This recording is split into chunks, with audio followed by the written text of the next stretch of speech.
ഓം ശ്രീ മഹാദേവി നമ. നമസ്തേ. ആനന്ദഭൈരവി ആസ്ട്രോളജിയിലേക്ക് എല്ലാവർക്കും സ്വാഗതം. 2025 ഡിസംബർ 1 മുതൽ 31 വരെയുള്ള ചിങ്ങക്കൂറുകാരുടെ ഡിസംബർ മാസ ഫലത്തെക്കുറിച്ചാണ് നമ്മളിപ്പോൾ ചിന്തിക്കുവാൻ പോകുന്നത്. ചിങ്ങക്കൂറിലെ നക്ഷത്രങ്ങളായ മകം, പൂരം, ഉത്രം, 1-ാം പാദം എന്നീ നക്ഷത്രക്കാർക്കാണ് ഈ ഫലങ്ങൾ അനുയോജ്യമായിട്ടുള്ളത്. ഡിസംബർ മാസത്തിലെ പ്രധാനപ്പെട്ട ഗ്രഹമാറ്റങ്ങൾ ഏതെല്ലാമാണെന്ന് നോക്കാം. സൂര്യൻ ഡിസംബർ 16 വൃശ്ചികത്തിൽ നിന്നും ധനുർ രാശിയിലേക്ക് പ്രവേശിക്കുന്നു. ചൊവ്വ ഡിസംബർ 7 വൃശ്ചികത്തിൽ നിന്നും ധനുവിലേക്ക് പ്രവേശിക്കുന്നു. ബുധൻ ഡിസംബർ 6 വൃശ്ചികത്തിലും 29 ധനുർ രാശിയിലേക്കും പ്രവേശിക്കുന്നു.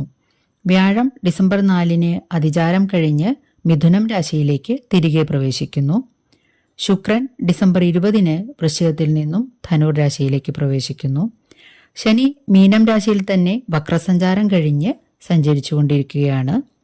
രാഹു കുംഭം രാശിയിലും കേതു ചിങ്ങം രാശിയിലും സഞ്ചാരം തുടരുകയാണ്. ഇനി ഡിസംബർ മാസത്തിലെ പ്രധാനപ്പെട്ട ദിവസങ്ങൾ ഏതെല്ലാമാണെന്ന് നോക്കാം. ഡിസംബർ 9 പൗർണമിയും തൃക്കാർത്തികയുമാകുന്നു. ഡിസംബർ 11 പരശുരാമ ജയന്തിയും 12 വൈക്കത്തഷ്ടമിയും 16 കുചേല ദിനവുമാകുന്നു. ഡിസംബർ 31 വൈകുണ്ഠ ഏകാദശിയുമാകുന്നു. ഈ ചാനൽ ഇതുവരെ സബ്സ്ക്രൈബ് ചെയ്തിട്ടില്ലാത്തവർ ഒന്ന് സബ്സ്ക്രൈബ് ചെയ്യുവാനും നിങ്ങൾക്ക് വേണ്ടപ്പെട്ടവർക്കെല്ലാം ഈ ചാനലൊന്ന് ഷെയർ ചെയ്തു കൊടുക്കുവാനും അഭ്യർത്ഥിക്കുന്നു. അരികിലുള്ള ബെൽ ബട്ടൺ അമർത്തി അതിൽ ഓൾ എന്ന് കൊടുത്താൽ ഇനി വരുന്ന എല്ലാ വീഡിയോകളും തത്സമയം തന്നെ നോട്ടിഫിക്കേഷനായി നിങ്ങൾക്ക് ലഭിക്കുന്നതാണ്. വീഡിയോ ഇഷ്ടമായാൽ ഒരു ലൈക്ക് തരുവാൻ മടി കാണിക്കരുതേ. ഒരു കാര്യം കൂടി വീണ്ടും ഓർമ്മിപ്പിച്ചു കൊള്ളട്ടെ. ഓരോ വ്യക്തിയുടെയും ജാതകത്തിലെ ഗ്രഹനിലയ്ക്കനുസരിച്ചിട്ട് ചാരമാറ്റങ്ങൾ അവർക്ക് വ്യത്യസ്തമായിട്ട് അനുഭവപ്പെട്ടേക്കാം. ഓരോ ഗ്രഹത്തിന്റെയും ഭാവാധിപത്യം, നിൽപ്പ്, ബലാബലം എന്നിവയ്ക്കനുസരിച്ചാണ് ഈ ഫലങ്ങൾ വ്യത്യാസപ്പെടുന്നത്. ചിങ്ങക്കൂറുകാർക്ക് ഡിസംബർ മാസത്തിൽ എന്തെല്ലാം ഫലങ്ങളാണ് വരുവാൻ പോകുന്നത് എന്നൊന്ന് നമുക്ക് ചിന്തിച്ചു നോക്കാം. പ്രധാനപ്പെട്ട ഗ്രഹങ്ങളുടെ നില പരിശോധിക്കുകയാണെങ്കിൽ 6, 7 എന്നീ 2 ഭാവങ്ങളുടെ അധിപനായിട്ടുള്ള ശനി അഷ്ടമത്തിലൂടെ സഞ്ചരിക്കുകയാണ്. വക്രസഞ്ചാരം കഴിഞ്ഞ് നേർഗതിയിൽ സഞ്ചരിച്ചു തുടങ്ങി. അഷ്ടമാധിപനായിരിക്കുന്ന വ്യാഴമാകട്ടെ 11-ാം ഭാവത്തിൽ നിന്നും അതിചാരം ചെയ്ത് 12ലേക്ക് കടന്നിരിക്കുകയും ഡിസംബർ 4 തിരിച്ചു പോവുകയും ചെയ്യുന്നു. കൂറിലൂടെ, അതായത് ലഗ്നത്തിലൂടെ കേതുവും 7-ൽ രാഹുവും സഞ്ചരിക്കുന്നു. ഇത്തരത്തിലുള്ള ഒരു ഗ്രഹനിലയിൽ വളരെയധികം സംഭവബഹുലവും ഓർമ്മിക്കത്തക്കതുമായിട്ടുള്ള പല ഘട്ടങ്ങളിലൂടെയും ജീവിതം കടന്നുപോയേക്കാം. ലഗ്നത്തിലുള്ള കേതുവും 7-ൽ നിൽക്കുന്ന രാഹുവും മറ്റുള്ളവരുമായിട്ടുള്ള വ്യക്തിഗത ബന്ധങ്ങളിൽ ഉലച്ചിൽ തട്ടാനായിട്ടുള്ള ഇടയുണ്ടാക്കിയേക്കാം.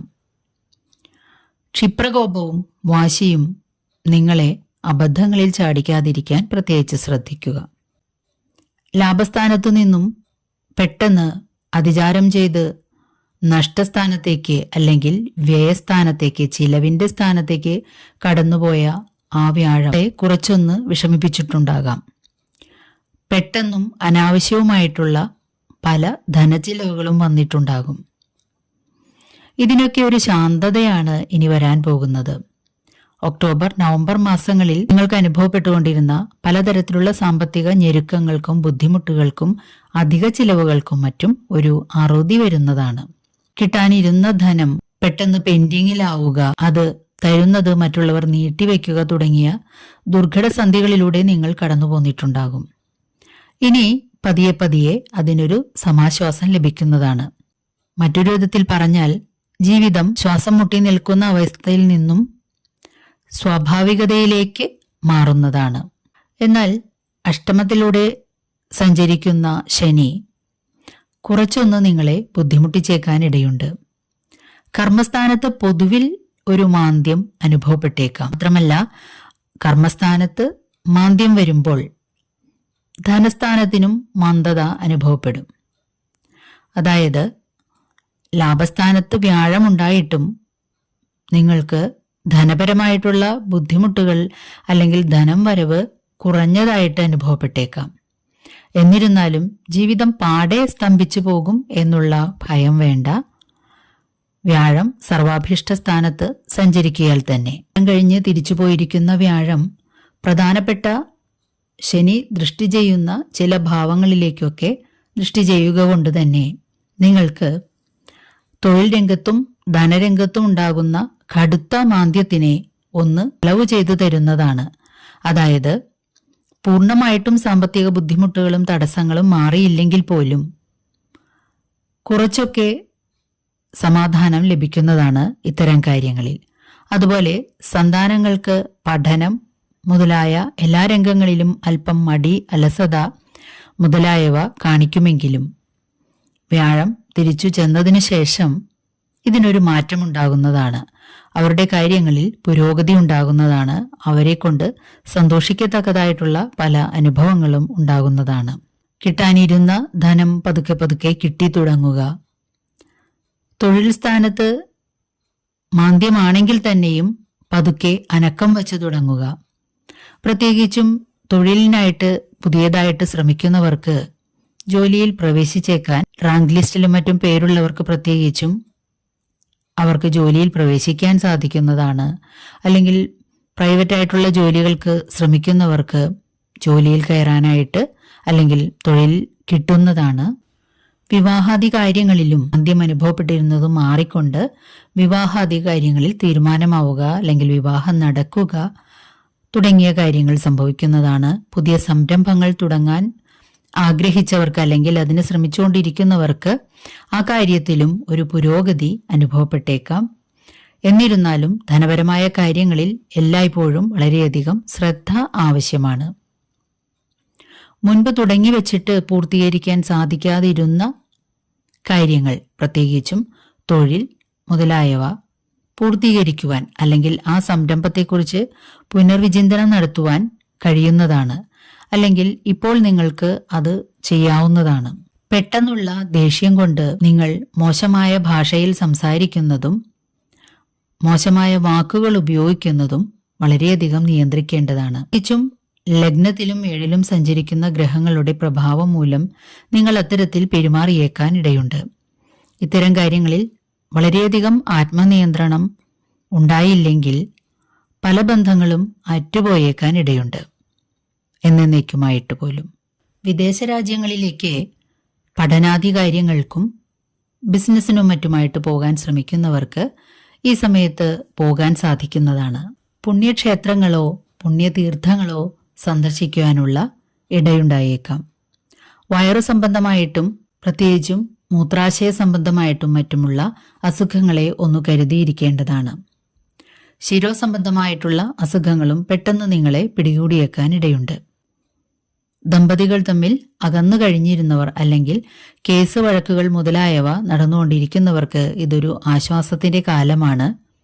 തമ്മിൽ ഒരുമിക്കുവാനോ അല്ലെങ്കിൽ കേസ് വഴക്കുകളും മറ്റും പിൻവലിച്ച് സമാധാനത്തിലേക്ക് പോകുവാനും മറ്റും ഇടയുണ്ട്. പിരിഞ്ഞു നിന്നവർക്ക് ഒരുമിച്ച് ജീവിക്കുവാൻ അവസരം ലഭിക്കുന്നു. ഇനി നമുക്ക് താൽക്കാലിക ഗുളികസ്ഥിതി ഫലം അനുസരിച്ചിട്ട് ചിങ്ങക്കൂറുകാർക്ക് ഈ മാസത്തിൽ ഏതെല്ലാം ദിവസങ്ങളാണ് നല്ല കാര്യങ്ങളിൽ നിന്നും അല്ലെങ്കിൽ ചില ദിവസങ്ങൾ നല്ല കാര്യങ്ങളിൽ നിന്നും വിട്ടു നിൽക്കേണ്ടത് അല്ലെങ്കിൽ പ്രത്യേകിച്ചും ശ്രദ്ധിക്കേണ്ടത് എന്നൊന്ന് ചിന്തിച്ചു നോക്കാം. ചിങ്ങക്കൂറുകാർക്ക് ഡിസംബർ 3, 10, 17, 25 എന്നീ ദിവസങ്ങളിൽ ശാരീരികമോ മാനസികമോ ആയിട്ടുള്ള എന്തെങ്കിലും ബുദ്ധിമുട്ടുകളോ അസുഖങ്ങളോ മറ്റോ ഉണ്ടായേക്കാൻ ഇടയുണ്ട്. ഈ ദിവസങ്ങളിൽ ദീർഘയാത്രകൾ പോകുന്നതും പ്രധാനപ്പെട്ട തീരുമാനങ്ങൾ എടുക്കുന്നതും മറ്റും ഒഴിവാക്കുന്നത് ഉത്തമമായിരിക്കും. വിദേശ രാജ്യങ്ങളിൽ ജോലി ചെയ്യുന്നവർക്ക് ഡിസംബർ 1, 2, 9, 16, 23, 24, 31 എന്നീ ദിവസങ്ങളിൽ ചില്ലറ ബുദ്ധിമുട്ടുകൾ കൂടിയേക്കാൻ ഇടയുണ്ട്. അതുപോലെ ധനപരമായിട്ടുള്ള ബുദ്ധിമുട്ടുകൾ അല്ലെങ്കിൽ ഏതെങ്കിലും തരത്തിലുള്ള ധനനഷ്ടങ്ങൾ മുതലായവ ഉണ്ടായേക്കാൻ ഇടയുണ്ട്. അതുപോലെ പേപ്പർ അല്ലെങ്കിൽ ഡോക്യുമെന്റ് സംബന്ധമായിട്ടുള്ള കാര്യങ്ങൾ ഈ ദിവസങ്ങളിൽ ഒഴിവാക്കുന്നതും ഉത്തമമായിരിക്കും.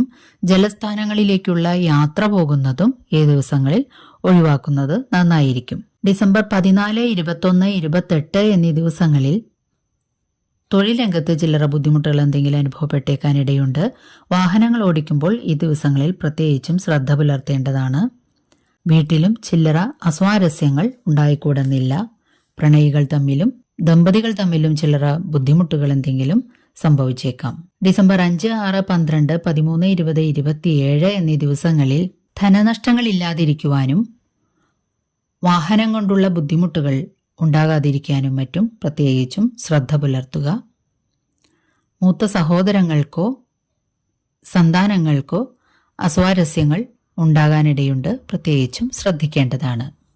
ദോഷങ്ങളുടെ പരിഹാരാർത്ഥമായിട്ട് നിങ്ങൾ ചെയ്യേണ്ടത് ഭദ്രകാളിയിങ്കൽ രക്തപുഷ്പാഞ്ജലി, ചുവന്ന പുഷ്പങ്ങൾ സമർപ്പിക്കുക, ശിവങ്കൽ മൃത്യുഞ്ജയ ഹോമം മുതലായവയും ചെയ്തുകൊണ്ടും സർപ്പത്തിങ്കൽ നൂറും പാലും നടത്തുക, അല്ലെങ്കിൽ എണ്ണ മഞ്ഞൾപ്പൊടി മുതലായവ സമർപ്പിച്ചുകൊണ്ടും ദോഷശാന്തി വരുത്താവുന്നതാണ്.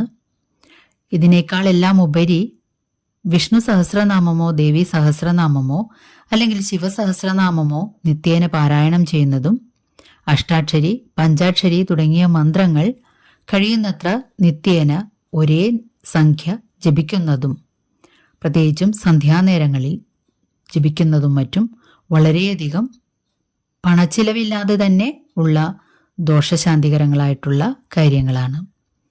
വീഡിയോ ഇഷ്ടമായാൽ ഒരു ലൈക്ക് തരുവാൻ മടി കാണിക്കരുതേ. നന്ദി, നമസ്കാരം.